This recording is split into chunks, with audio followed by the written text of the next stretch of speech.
Hello दोस्तों, आज हम कंप्यूटर का टेस्ट कराने जा रहे हैं। आज आपको 25 क्वेश्चन देंगे हम कंप्यूटर के। आप सभी इन कंप्यूटर के क्वेश्चन को लगाएं, पहले अपने से लगाएं, फिर इसमें आंसर देखें, फिर अपना स्कोर देखें कि आपने कितने करेक्ट आंसर किए हैं। उसी के हिसाब से आप अपनी तैयारी को जज करें। बहुत ही मोस्ट इम्पोर्टेंट क्वेश्चन बताने जा रहे हैं। आपको कॉपी पेन लेके बैठना है और वन बाई करते चले जाना है। हम अब स्टार्ट करते हैं। सबसे पहला क्वेश्चन है, इस प्रकार की मेमोरी को सामान्यतः टेम्परेरी या वोलेटाइल स्टोरेज कहते हैं। इसका ऑप्शन है पहला रोम, बी पार्ट है फ्लैश मेमोरी, सी पार्ट है वर्चुअल मेमोरी, डी पार्ट है रैम, ई है इनमें से कोई नहीं। तो आपको करेक्ट आंसर बताना है। हम बता देते हैं कि जो वोलेटाइल या टेम्परेरी मेमोरी होती हैं, कि जैसे आप डेस्कटॉप चला रहे हैं, उसकी जो मॉनिटर है, मॉनिटर पर कुछ डेटा लिखा हुआ है, अचानक लाइट चली जाती है या सिस्टम बंद हो जाता है लाइट के कारण, या अपने आप भी सिस्टम बंद हो जाता है अचानक, तो आपका जो मॉनिटर पर लिखा हुआ है वो डेटा इरेज हो जाता है, चला जाता है। अब जब आप दोबारा सिस्टम ओपन करेंगे तो वो डेटा नहीं आता है।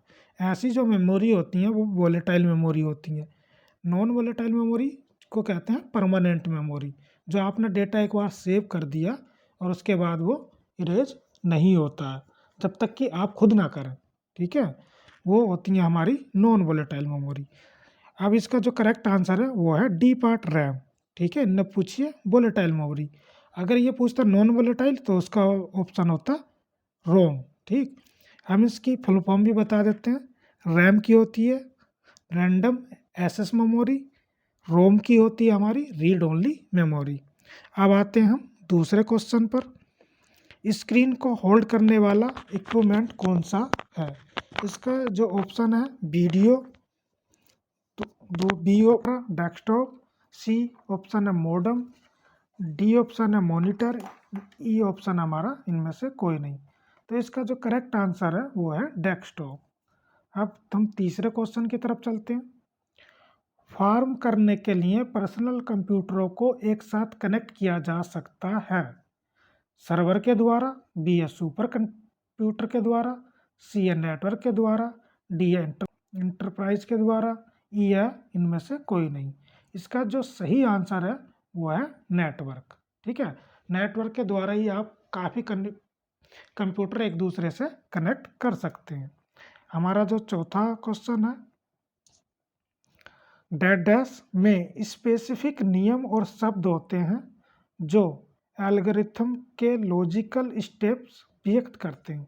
प्रोग्रामिंग लैंग्वेज, सिंटैक्स है, प्रोग्रामिंग स्ट्रक्चर है, लॉजिक चार्ट है, या ई इनमें से कोई नहीं। इसका जो करेक्ट आंसर है प्रोग्रामिंग लैंग्वेज, इसका करेक्ट आंसर है। अब आते हैं पांचवें क्वेश्चन की तरफ। डॉस एक इलेक्ट्रॉनिक्स डिवाइस है जो डेटा को सूचना में परिवर्तित कर उसे प्रोसेस करता है। ठीक है, ए ऑप्शन है प्रोसेसर, बी ऑप्शन है कंप्यूटर, सी ऑप्शन है कैश, डी है स्टाइलस, ई है इनमें से कोई नहीं। इसने क्या है दोस्तों, प्रोसेसर क्या करता है, प्रोसेसिंग करता है चीज़ों को। ठीक है, पर इसने क्या पूछा है, डिवाइस का नाम पूछा, वो कौन सा डिवाइस है। ठीक है, तो जो वो डिवाइस है उसे कहते हैं हम कंप्यूटर। कंप्यूटर के अंदर प्रोसेसर होता है जो प्रोसेस करता है, पर डिवाइस क्या कहेंगे हम, कंप्यूटर। तो इसलिए इसका सही आंसर है बी पार्ट। अब आते हैं हम क्वेश्चन 6 की तरफ। इन्होंने कहा किसी शब्द को हेडलाइट करने के लिए आप क्या करेंगे? आप कर्सर को शब्द के आगे रखते हैं और फिर क्या करेंगे? ऑप्शन है बटन डाउन होल्ड करते हुए माउस ड्रैग करते हैं, बी ऑप्शन है माउस एक बार क्लिक करते हैं, सी ऑप्शन है माउस को इर्द गिर्द रोल करते हैं, डी ऑप्शन है माउस को रोल करके क्लिक करते हैं, ई ऑप्शन है आपका इनमें से कोई नहीं। तो आप क्या करते हैं, इसका है correct answer A, button down hold करते हुए माउस को ड्रैग करते हैं। ठीक है, आपने ये किया भी होगा, तो इसका करेक्ट आंसर है ए पार्ट। अब चलते हैं हम अगले क्वेश्चन की तरफ। टेलीफोन सिस्टम द्वारा ट्रांसमिशन करने के लिए और पुनः वापसी हेतु डिजिटल कंप्यूटर सिग्नल को एनालॉग सिग्नल में परिवर्तित करने वाला डिवाइस क्या कहलाता है? ऑप्शन है मॉडेम, बी है मॉनिटर, सी है डिजिटल कैमरा, डी है स्कैनर, इनमें से कोई नहीं। तो इसका जो आंसर है वो है मॉडम। मॉडम क्या करता है, इसकी जो मॉडम की फुल फॉर्म होती है वो एक तरीके से मॉड्यूलेटर और डीमॉड्यूलेटर, ठीक है। टेलीफोन सिस्टम को ट्रांसमिट करने के लिए पुनः वापसी डिजिटल, एनालॉग से डिजिटल, डिजिटल से एनालॉग, ठीक है, ये यही करता है, इसीलिए इसको मॉडम कहते हैं, मॉड्यूलेटर और डीमॉड्यूलेटर। अब हम चलते हैं अगले क्वेश्चन की तरफ। 8वां क्वेश्चन है, बिना केबल प्रयुक्त किए नेटवर्क को कनेक्ट करने वाले डिवाइस को डैश डैश कहते हैं। डिस्ट्रीब्यूटेड, सेंट्रलाइज्ड, सी ओपन सोर्स, डी वायरलेस, या इनमें से कोई नहीं। इसने कहा है कि बिना केबल मतलब बिना वायर के, बिना वायर प्रयुक्त किए नेटवर्क को कनेक्ट करने वाला डिवाइस, तो क्या हुआ वो हुआ आपका वायरलेस। वायरलेस मतलब वायर नहीं है। जैसा कि हम बता देते हैं, जैसा ब्लूटूथ है, ब्लूटूथ क्या है, वो भी एक तरीके से वायरलेस, उसमें वायर नहीं होता, एक फ़ोन दूसरे फ़ोन से आप कनेक्ट कर सकते हैं ब्लूटूथ के माध्यम से, हॉटस्पॉट के द्वारा, जैसा नेट चलाते हैं आप एक फ़ोन से दूसरे फ़ोन में, वो क्या एक तरीके से ये वायरलेस है, इनमें वायर नहीं है, ठीक। अब आता है 9वां क्वेश्चन आपका, स्प्रेडशीट में सेल के नियमानुसार परिभाषित किया जाता है। रो और कॉलम का इंटरसेक्शन, बी है टेबल और टुपलेट का इंटरसेक्शन, सी है फाइल और डेटाबेस का इंटरसेक्शन, डी है फील्ड और रिकॉर्ड का इंटरसेक्शन, ई है इनमें से कोई नहीं। तो इसका जो करेक्ट आंसर है, जो इस पे स्प्रेडशीट में सेल को, ठीक है, क्या कहते हैं, एक तरीके से रो और कॉलम का इंटरसेक्शन। करेक्ट आंसर ये है। अब आगे की तरफ चलते हैं। कंप्यूटर संक्षेप में केबी का पूरा रूप सामान्यतः क्या है। कहने का मतलब ये है कि केबी की फुल फॉर्म क्या है। की ब्लॉक है, बी पार्ट है कर्नल बूट है, सी पार्ट है किलोबाइट है, डी पार्ट है किट बिट है, या इनमें से कोई नहीं है। आपको बता फुल फॉर्म है किलोबाइट, ठीक है।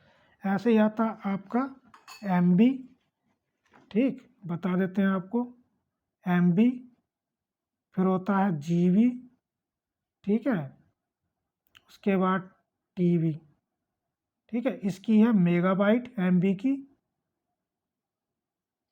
मेगाबाइट, ठीक। इसकी है गीगाबाइट,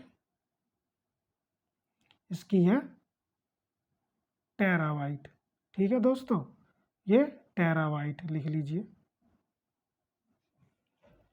अब यहाँ आता के भी लिख दीजिए यहाँ, ठीक। किलोबाइट, मेगाबाइट, गीगाबाइट, टेराबाइट, ये आपको याद कर लेनी है। अगर ये शॉर्ट में देता, फुल फॉर्म पूछता, तो आपको याद कर लेनी है। अब चलते हैं हम अगले क्वेश्चन की तरफ। सॉफ्टवेयर का प्राथमिक प्रयोजन डेटा को डैश में परिवर्तित करता है। वेबसाइटों में, सूचना प्रोग्रामों में, डी ऑब्जेक्ट्स, इनमें से कोई नहीं है। तो हमारा जो 11वां का सही आंसर है सूचना। ये क्वेश्चन आप हमारे पढ़ाए हुए में से देख सकते हैं। इसने कहा है कि सॉफ्टवेयर का प्राथमिक प्रयोजन डेटा को जो चेंज प्रोसेस होकर जो आता है उसको क्या कहते हैं, परिवर्तित, ठीक है, उसको कहते हैं सूचना, ठीक है। किसमें परिवर्तित करता है, सूचना में। इसका देखो सही बताएं आपको कि जैसे ये आपका है, यहाँ से आपने इनपुट दिया, ये आपका आउटपुट हुआ, यहाँ इनपुट, ठीक है। कोई डेटा आपने दिया तो यहाँ प्रोसेसिंग हुआ, उसके बाद जो ये आउटपुट में जो डेटा आता वो सूचना के रूप में आता। किसके रूप में, सूचना के, कह सकते हैं इंफॉर्मेशन, ठीक है। वही इसने क्वेश्चन पूछा है। अब हमारा 12वां क्वेश्चन है, फ्लॉपी डिस्क में डाटा डैश नामक रिंग्स पर रिकॉर्ड किया जाता है। सेक्टर्स में, या बी पार्ट है रिंग्स में, सी ट्रैक्स में, या राउंड्स में, ई है इनमें से कोई नहीं। इसका सही जो ऑप्शन है वो हमारा है सी पार्ट। सी पार्ट वो ट्रैक्स में किया जाता है। अब आते हैं हम अगले क्वेश्चन की तरफ, कंप्यूटर सिस्टम को वह भाग है जिसे कोई छू सकता है। ठीक है, कंप्यूटर का वह कौन कौन से भाग है जिन्हें छू सकता है और उनको क्या कहते हैं। कहने का मतलब इसका यह है, हार्डवेयर, डाटा, सॉफ्टवेयर, इनपुट, इनमें से कोई नहीं। तो जो भी हम बता देते हैं, कंप्यूटर के जितना पार्ट आप ऊपर से टच कर सकते हैं उनको बोलते हैं हार्डवेयर। जिन्हें आप टच नहीं कर सकते उन्हें कहते हैं सॉफ्टवेयर। जैसा माइक्रोसॉफ्ट वर्ड है, ये क्या है, एक एप्लीकेशन है, उन्हें आप टच नहीं कर सकते, अंदर से प्रोसेसिंग होती है। ठीक है, तो वो सॉफ्टवेयर कहलाते हैं। तो हम इसने क्या कहा है, जो आप टच कर सकते हैं वो है हार्डवेयर। 14वें क्वेश्चन की तरफ चलते हैं, 14। फ्लॉपी डिस्क का उपयोग किस लिए होता है और श्रेष्ठ उत्तर चुनिए। कंप्यूटर स्क्रीन को इरेज करने में, बी पार्ट है। प्रिंटर को कार्यरत करने में, सी पार्ट है। कंप्यूटर को अनलॉक करने में, डी पार्ट है आपका स्टोर। ई पार्ट इनमें से कोई नहीं। देखो, फ्लॉपी डिस्क क्या है, एक मेमोरी है, और मेमोरी क्या करती है, सूचना को स्टोर करती है सीधा। तो इसका ऑप्शन कौन सा हो जाएगा आपका, डी पार्ट। अब पूछ रहा है ये सीपीयू का पूर्ण रूप क्या है, सीपीयू की फुल फॉर्म। पहला ऑप्शन दे रखा है इसने, कंप्यूट प्रोसेसिंग यूनिट। बी है सेंट्रल प्रोसेसिंग यूनिट। सी है कंप्यूटर प्रोटेक्शन यूनिट। डी है सेंट्रल प्रोसेसिंग अपलोड। इनमें से कोई नहीं, ई पार्ट। इसका जो सही आंसर है वो है सेंट्रल प्रोसेसिंग यूनिट। ये क्वेश्चन इंपॉर्टेंट है, बहुत परीक्षाओं में पूछा गया, इनको याद कर लें। अब हम आते हैं 16 क्वेश्चन की तरफ। प्रयोक्ता जो एन्कैप्सुलेट करना चाहता है उसे कंप्यूटर द्वारा एग्जीक्यूट किए जाने वाले इंस्ट्रक्शन में ट्रांसलेट करने की प्रक्रिया ... कहते हैं। Programming, debugging, modelling, system testing, इनमें से कोई नहीं। इसका जो सही आंसर है वो है प्रोग्रामिंग। हम अगली क्वेश्चन की तरफ चलते हैं। 17वां क्वेश्चन है, इनपुट डिवाइस का एक उदाहरण है। कुछ होते हैं हमारे इनपुट डिवाइस, कुछ होते हैं आउटपुट डिवाइस। अब देखते हैं कि कीबोर्ड क्या है, इनपुट डिवाइस है। मॉनिटर क्या है, आउटपुट डिवाइस है। मॉनिटर मतलब जो डेस्क लैपटॉप का आपकी स्क्रीन होती है ऊपर वाली, जहाँ दिखाई देती हैं सब चीज़ें, उसे मॉनिटर बोलते हैं। ठीक। माउस क्या है, माउस आपका इनपुट डिवाइस है। सेंट्रल प्रोसेसिंग यूनिट, ये ना इनपुट है ना आउटपुट है, प्रोसेस का काम करता है। ई पार्ट है, ए और सी, ए और सी। तो इसका सही आंसर है ई पार्ट। कौन सा है इसका सही आंसर, है इसका ई पार्ट, क्योंकि कीबोर्ड भी इनपुट डिवाइस है और माउस भी इनपुट डिवाइस है, पर बी मॉनिटर आउटपुट डिवाइस है, इसलिए ई पार्ट। वेबसाइट एड्रेस एक यूनिक नाम होता है। वेबसाइट एड्रेस एक यूनिक नाम होता है जो वेब पर एक स्पेसिफिक आइडेंटिफाई करता है। पहला option web browser, B website, C PDA या डी लिंक, इनमें से कोई नहीं। इसका सही आंसर है वेबसाइट। अब चलते हैं हम 19 की तरफ। ... में ऐसी कमांड होती है जिसे सेलेक्ट किया जा सकता है। पॉइंटर, बी है मेनू, सी है आइकन, डी है बटन, ई है इनमें से कोई नहीं। इसका जो सही आंसर है वो है मेनू। मेनू में एक ऐसी कमांड होती है जिसे सेलेक्ट किया जा सकता है। अब आते हैं हम 20वें क्वेश्चन की तरफ।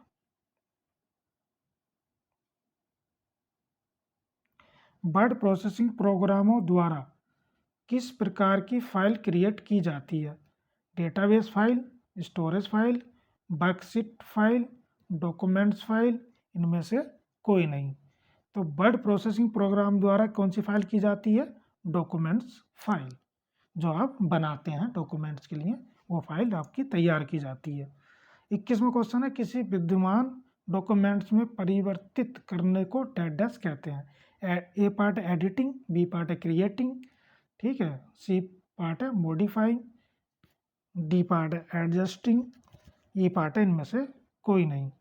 तो जो विद्यमान जो डॉक्यूमेंट्स है उसमें परिवर्तन करने की क्या कहते हैं, एडिटिंग करते हैं। ठीक है, क्रिएटिंग मतलब होता है कुछ चीज़ और बनाना, क्रिएट करना। ठीक, तो इसका जो करेक्ट आंसर है वो है एडिटिंग करते हैं किसी प्रोग्राम में जो पहले से है।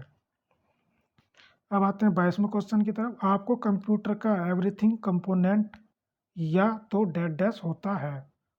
ये पार्ट है सॉफ्टवेयर होता है या CPU dash RAM, B part है एप्लीकेशन सॉफ्टवेयर होता है या सिस्टम सॉफ्टवेयर, सी पार्ट है इनपुट डिवाइस होता है या output device, D part hardware होता है या सॉफ्टवेयर, ई पार्ट है इनमें से कोई नहीं।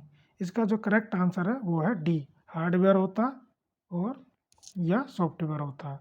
अब आते हैं हम 23वें क्वेश्चन की तरफ। ऐसे शब्द हैं जिन्हें प्रोग्रामिंग लैंग्वेज ने अपने प्रयोग हेतु अलग रखा है। कंट्रोल वर्ड्स, बी पार्ट है कंट्रोल स्ट्रक्चर्स, सी पार्ट है रिजर्व्ड वर्ड्स, डी पार्ट है रिजर्व्ड की, इनमें से कोई नहीं। इसका जो सही आंसर है वो है सी, रिजर्व्ड वर्ड्स।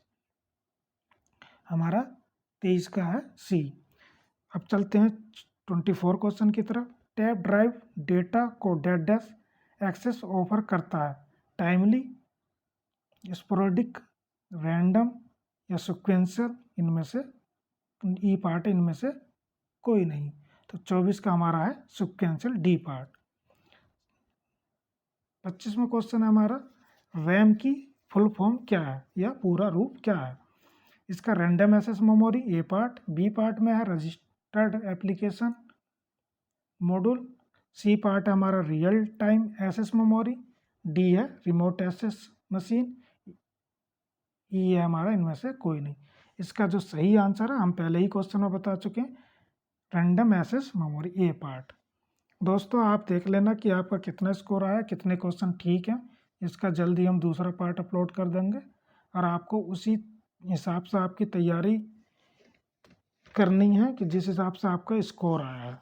ठीक है, ये बहुत ही अच्छे क्वेश्चन है, परीक्षा में आए हुए भी क्वेश्चन है और आने के पूरे चांस हैं। इसलिए प्रैक्टिस सेट पे ज़्यादा फोकस करें और प्रैक्टिस सेट हमारे साथ भी लगाते रहें। ठीक है दोस्तों, थैंक यू।